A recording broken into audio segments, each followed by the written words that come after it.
Over the past year, we followed the extraordinary work of Ireland's largest animal charity, the Dublin SPCA.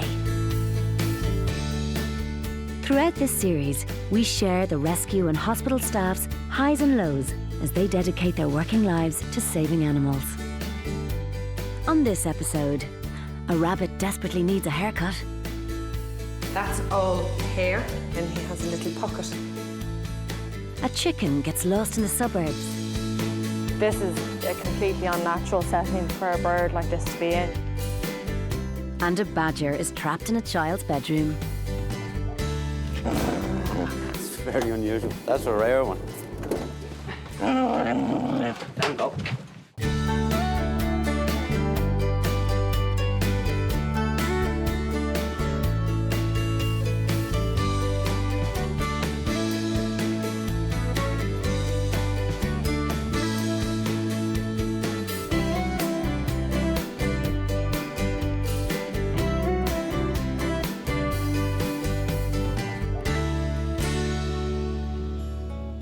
Thousands of animals of all shapes and sizes come and go at the animal hospital every year.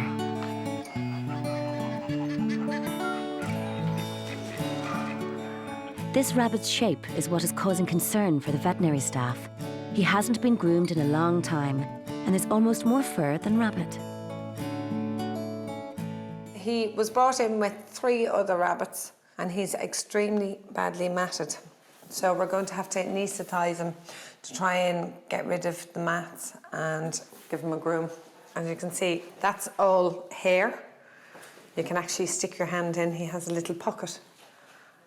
He should have been groomed, and he definitely should not have been let to get to this state. As you can see, his bottom end is quite dirty. This is very unhealthy for the rabbit. You have to think, it's not only the condition of the hair, it's not an aesthetic problem, it's a health problem, okay? All the skin underneath is not breathing properly, so he's probably going to get eczema and rash, and right now the animal is having difficulty for going to the toilet. You have to be really careful with rabbit skin. It's extremely thin, so you can't really clip it with the clippers. And also, if we can get some of the mats off now, it shortens the anaesthetic.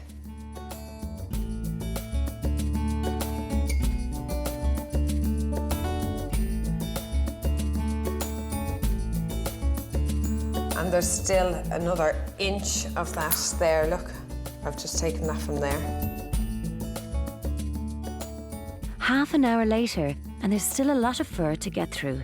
So Natalia has decided to put him under anaesthetic. We are going to knock him out because we need to clip a very sensitive area, okay? And he's going to be very sore. It wouldn't be safe doing it with him awake because he's going to be sore and because he would be able maybe to kick or maybe make a bad movement, and we could cut the delicate skin of that area. So we are going to knock him out. Now that the rabbit is under anaesthetic, they can clip the more sensitive areas. He's all matted down by his bottom, and it's all really sensitive. So we've given him a full anaesthetic and just trying to trim off that area as best we can to make him as comfortable as possible. Hopefully try and get through it quickly, because the shorter he's under anaesthetic, the safer.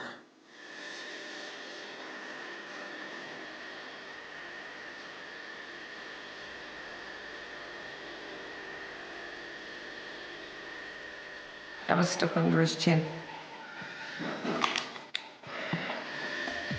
Clipping a rabbit's nails is not as easy as it looks and should only be done after consulting a professional. His nails are overgrown, so just trimming back his nails. They're actually not too bad. If they're exercise a bit on cement, they usually wear them down themselves. And if they're digging, well, he's looking a lot better now. I mean, he's looking horrendous, and the hairstyle is not very pretty, but I mean, the hair will grow back. He's waking up now after nearly, I think, 2.5 hours. As I said before, I mean, he doesn't look stunning, but I mean, all the knots are gone, and the hair will grow back and he'll feel a lot more comfortable now.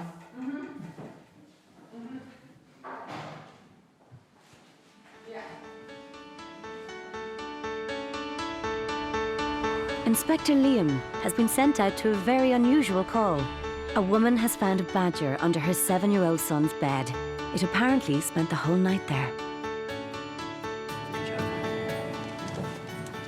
Hi, Liam is my name. How are you? Hi, Melissa. Melissa, okay. So what have we got? He's upstairs under the bed. Okay, let's have a quick look and see what we need to get him out. How big is he? He's only a baby. Baby? I wouldn't have fit him through the cat flap otherwise. Oh, he came in through the cat flap, okay.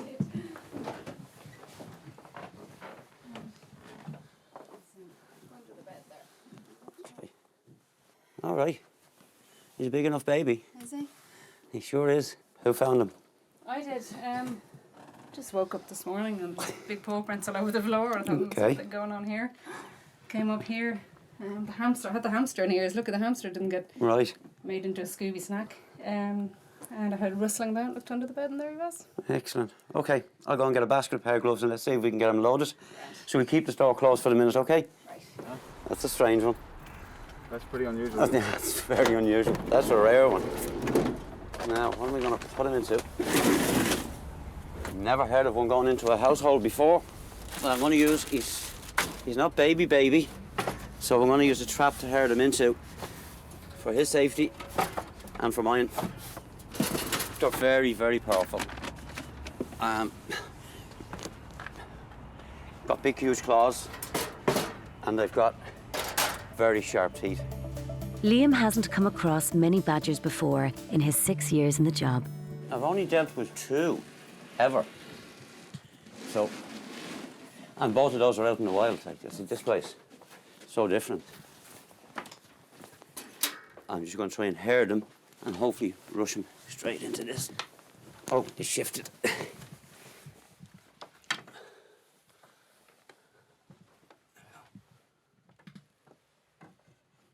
you go, mister. He's moving out. The legs. Okay.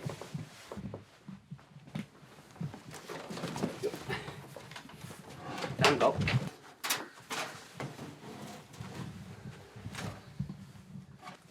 I'm just trying to force the issue here with him.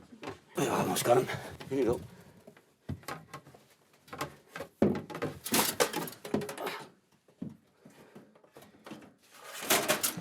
Good job.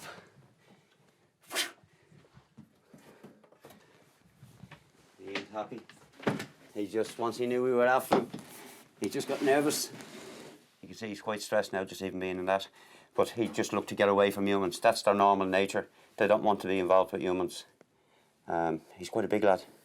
Let's see what he weighs. Yeah, oh my God. A fair bit of weight in him. He ain't happy. Thank God for cages. Now. Hey, up. You see the way he's reacting? I'd nearly be happy to release him back out here now because he's so active and there's no obvious big signs of wounds on him, so I'd be nearly happy to release him because he's going to stress major. It's a bit, I'll just have a look at that bit of land up there, see can I put him up there. We'll pop him in the van for a bit.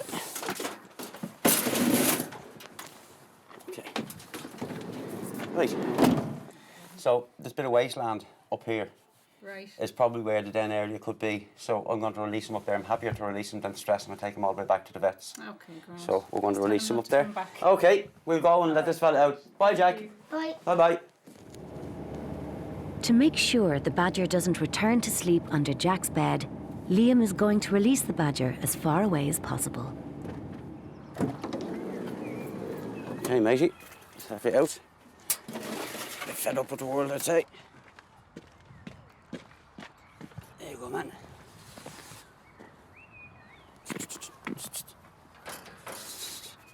There we go. That was really strange for him to be in somebody's bedroom 1 minute and back out in the normal, but he's come out somewhere around here, so he'll know the territory.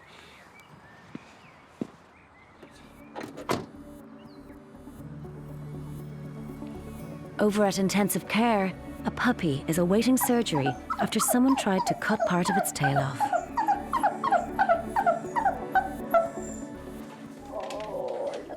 It's a bit hard to determine what type of dog he is just yet because he's very, very young. I'd say sort of a collie cross or a terrier anyway. Unfortunately, the problem was he came in, someone had attempted to do a do-it-yourself dock job. It's basically where they try and dock the tail because they want the dog to have a shorter tail instead of a long tail. And he came in with twine wrapped around it, but it was just horrific. Basically, if you look at it there, we just had to shave him up just to see how bad the injuries were. You can actually see the bone popping through at the end of it there. So what unfortunately we're going to do is, if it was left exposed like that, he would pick up an infection. So he's being sedated now, and we're actually going to do a tail amputation on him at the moment, and just try and clean the wound up. It's just a nasty infliction for a little puppy that he didn't deserve. It's not recognised by the Kennel Club anymore, and if they are going to get it done, really we're completely against it, to be honest with you.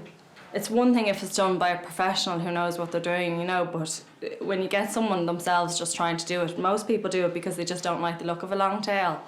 So they do it themselves for that reason. But, it goes wrong so many times, and particularly in a case, as I said, when you have someone who doesn't have a clue what they're doing and just tries to do their own do-it-yourself job, it just can lead to death in young puppies like this. It's just horrific. He's all tired. God, it's very sore looking, isn't it? It's time for surgery, and Natalia will perform the operation. Do you want to come over? Yeah. Yeah. There you go.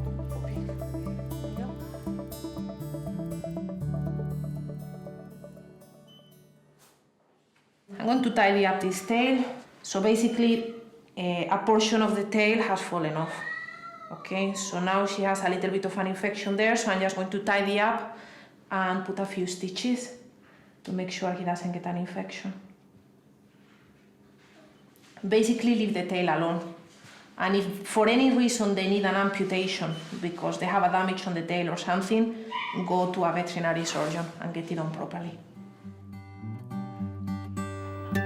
Over in the recovery unit, care worker Dominique is nursing the rabbit who had the haircut. Hi, little guy. Are you hungry? Oh, poor thing, he's scared. Not bad. Well, he doesn't need any further treatment. Basically, it'll just be waiting until his fur grows back, and then he'll be rehomed. He won't be released into the wild or anything like that. He's a domestic rabbit. So once his fur all comes back and he gets a little bit more confident, because obviously he's a little timid and scared at this stage, he'll be rehomed to hopefully a really nice family. Rehabilitating is quite a large part of the job here, because we do get so many animals, whether they come from a cruelty situation or they're just been left in the backyard. So we do have to rehabilitate them, which makes it easier for us to rehome them in the long run. And then, once they're rehomed, they're not going to have any further problems down the line. So then we have less people bringing animals back. I'm going to try and keep him as comfortable as possible, considering that he's missing a bit of hair, so we'll keep him as warm as we can. I'll keep him happy with his little bits of grass and whatever feed that he likes. So just to make sure he's nice and happy and comfortable. He'll be okay. I'll be looking after him to make sure that he doesn't get too many scares and he feels comfortable and happy, and then we'll get him a nice home. Fingers crossed he'll be happy and back to his furry little self. Out on call in the city, Gillian is looking for a chicken that's been on the loose in a suburb.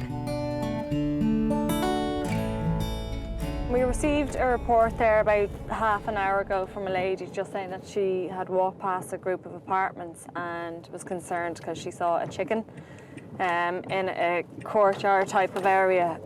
She wasn't sure if it belonged to someone or what the situation with it was, but she just said there was no food or water or anything like that. So we're just checking now to see if there is one around the place, and we'll just have a quick look.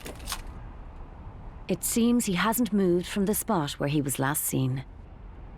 They don't tend to fly when they're in back gardens. A lot of them have their wings clipped so that they can't. So this is a completely unnatural setting for a bird like this to be in. It's just, as you see, there's no food, no water. It could be either that someone dumped him for whatever reason. I don't know. Yeah, He's putting up absolutely no fight either. Oh, let's have a look at you. Your eye. You can actually see there's a little bit of an injury to his eye. Just there's bubbles like a fluid, you know. It could be nothing too serious. It might be anything that could be caused by a scratch or anything like that. You wouldn't be able to pick them up so easily normally, you know. They would have a bit of a fight in them and they would tend to be running around. There's usually a bit of chase involved when you're trying to catch them. He was very lethargic and I was able to pick him up no problem. He hasn't even tried to peck me or anything like that. He's not fluttering his wings, or he's just very, very placid, and he's just acting the way basically he shouldn't be. Completely unnatural.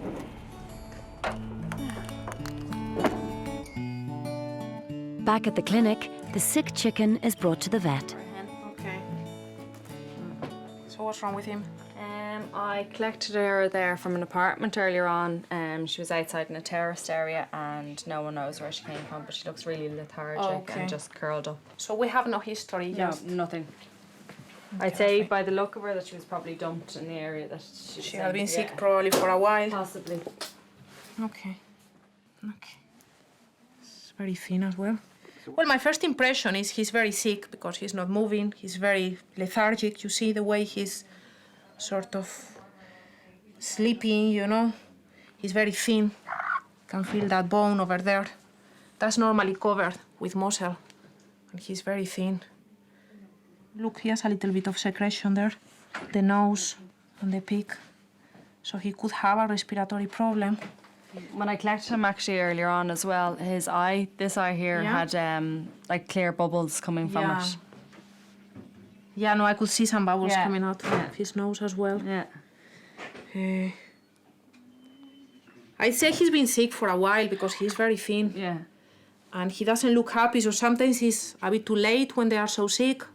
So we'll give it a go. And see how he goes. Yeah, we'll treat him today. Yeah. And I mean, if he's very distressed, we'll have to put him to sleep. Yeah. But the situation is that they don't show that they are very sick until they are very sick. You know, a dog or a cat, they normally tell you before, you know, oh, I'm sick. Chicken, when they are like this, sometimes it's a bit too late. He's getting some antibiotics to help him recover. Needs to go onto the chest muscle. There's not a lot of muscle here. It's very thin. There. So the important thing now, we need to keep him isolated from the other chicken because normally these kind of things can be contagious.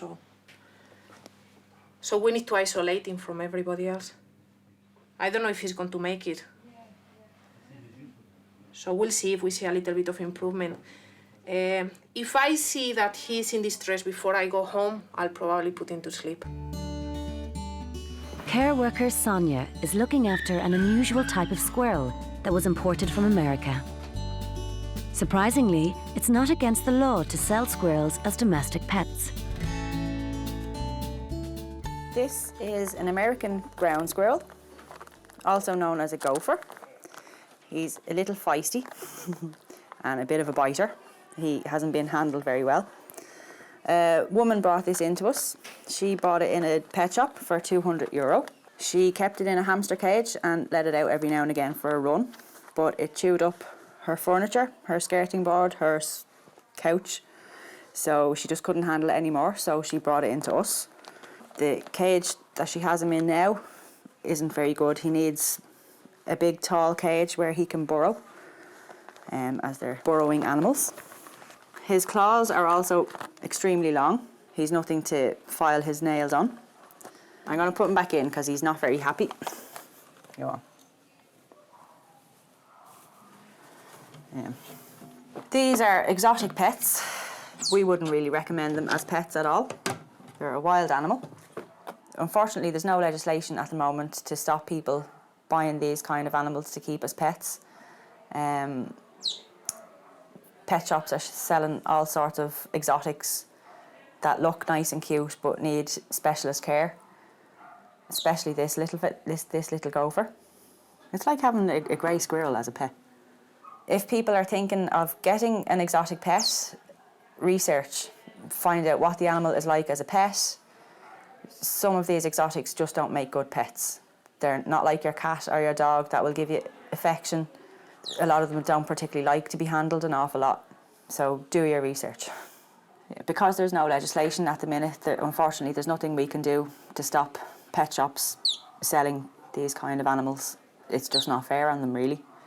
They're wild animals and should be left in the wild. There's plenty of dogs and cats looking for homes. They make great pets. You poor little thing. I'll leave you alone now. The chicken who was at death's door has sprung to life. He seems to be a little bit more comfortable there, so we'll wait. We'll see how he does. He was hungry. He was eating a little bit there, so we'll wait for a few hours and see how he does. The next day, the chicken is full of energy. Good girl. The chicken has now been in the shelter for the last about a day and a half now, and she is really doing really well, a lot better than we actually had thought.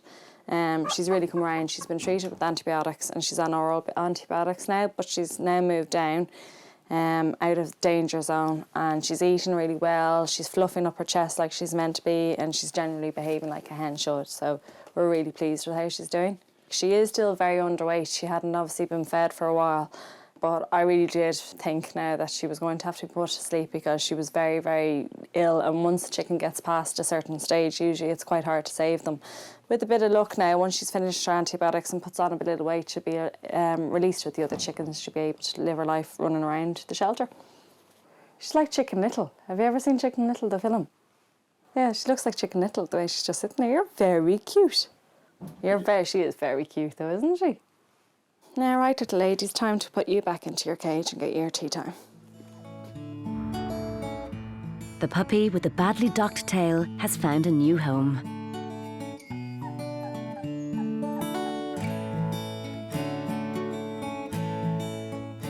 When we got him first, he was kind of quiet, a bit distant. It took him about 2 weeks, really, to kind of gel in, but ever since that now, he's come on, great.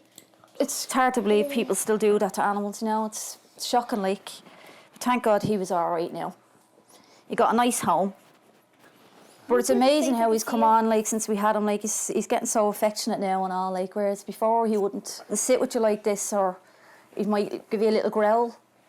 But now he's loving it, isn't he? Yeah. The house wouldn't be the same now without. It's great fun now, isn't it? Yeah, to Get us out and about in the park and everything. Sometimes he's very lazy and he's very slow at walking. And he gobbles up his food so quick. That's why we called him Taz, out of Tasmanian. When he was in the DSPCA, his name was Cracker, but we didn't keep Cracker because he is like a little Tasmanian devil, aren't you? Like he's the colour of one. Yeah. So that's what we gave him. But we don't know whether he's going to get any bigger now. We'll have to wait and see, whether he'll get any bigger. Won't we? Yeah. On the next episode of Animal Clinic, Gillian finds a boxer in distress. He's just under 22 kilograms, which is very light for a boxer. He should be about 30. A cat has emergency surgery on its ears. He has bad cancer on this ear tip. And some runaway ducklings are rescued in an apartment block.